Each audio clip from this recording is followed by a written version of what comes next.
Hallå, Linda Hallberg här. Idag så ska jag göra ett videoinlägg om concealer och hur man kan lägga concealer på ett bra sätt för att få det att se naturligt ut. Att man inte bara täcker över allting så att det blir som en kaka med smink på ansiktet.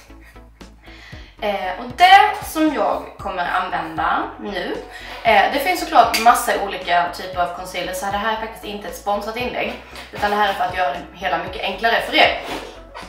Jag kommer använda Makeup Stores Coverall Mix för att den visar hur man enkelt kan, istället för att täcka över, så neutraliserar man färgerna i ansiktet. Så om jag till exempel vill täcka de här små röda prickarna jag har lite här och var, så kommer jag använda den färgen som är lite grön-gul-tonad för att täcka dem.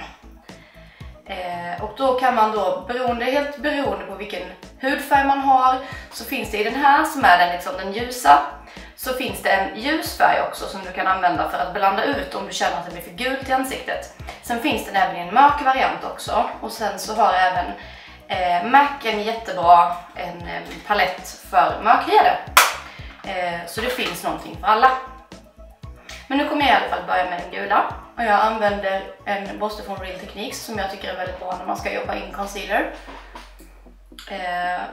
För den gula, som sagt, den neutraliserar rött.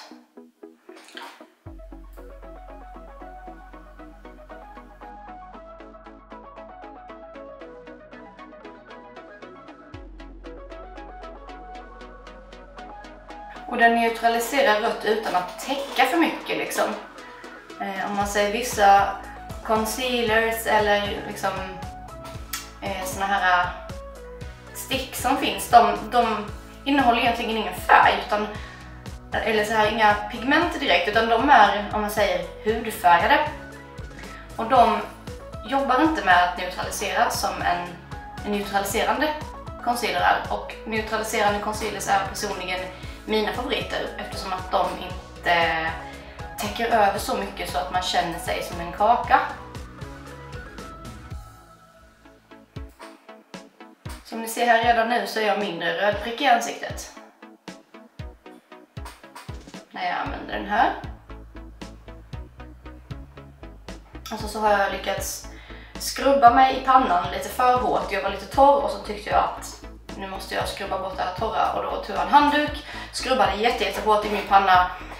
Jag vill inte rekommendera det för att det blir sådär och det gör skitont och blir jättefnasigt och det är jättesvårt att sminka på det. Så skrubba inte hårt med en handduk i pannan. Det är inte värt det. Jag ska i alla fall försöka täcka det där också.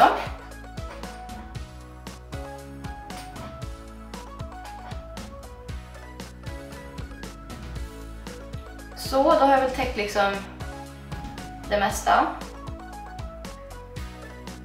Lite rödfläckiga och flammiga man har. Sen så är vissa väldigt röda på ögonlocken. Jag är lite röd på ögonlocken.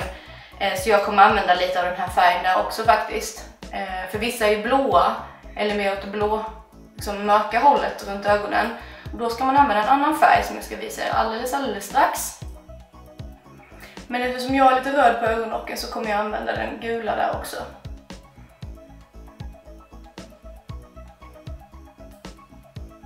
Så. Sen under ögonen, där man är blå eller mörk, så bör man använda en färg som är mer åt det rosa hållet för att det här rosa-röda pigmentet neutraliserar det blå.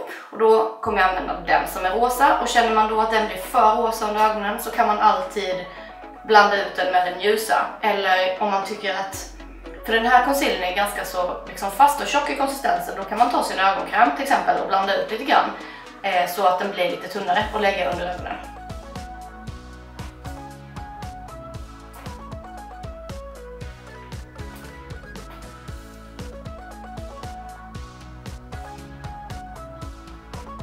Så att jag var väldigt torr på ögonlocken också, men det är en annan historia.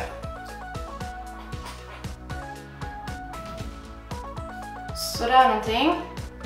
Så det är egentligen det som jag tycker, alltså de två viktigaste grejerna att tänka på när man lägger concealer, det är att Om man vill täcka utan att liksom verkligen täcka över allting så att det blir jättemycket smink, använd en neutraliserande concealer och då använd gult eller gröntonat på rött för att neutralisera rött. Eller vad säger jag nu? Ja, gult eller gröntonat för att neutralisera rött och sen rosa för att neutralisera blått så att du får en normal hudton. Och som sagt, anpassa efter din egen hudton för att som sagt den här passar såklart inte alla, utan du kanske måste gå åt en mörkare ton eller mer olivfärgad ton och så vidare.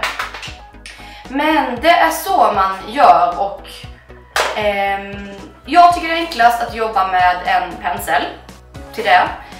Man får ju inte peta fingrarna i en sån här concealer för att det blir bakterier i den, och eftersom den här är en kräm concealer så blir det massa göttiga bakterier där i som tycker det är jättemysigt att götta runt på din hud.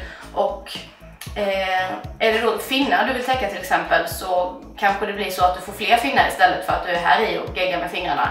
Så det man kan göra är att ta penseln, gröp ur med baksidan, lägg på handen och sen jobbar du från handen istället, så slipper du det problemet. Och sen tvättar du såklart penseln efter varje gång du har använt den för att slippa alla bakterier och sådär. Jag hoppas att ni gillar det här och att ni inte glömmer att prenumerera på Bang Beauty, så syns vi nästa vecka igen. Ha det så bra, hejdå!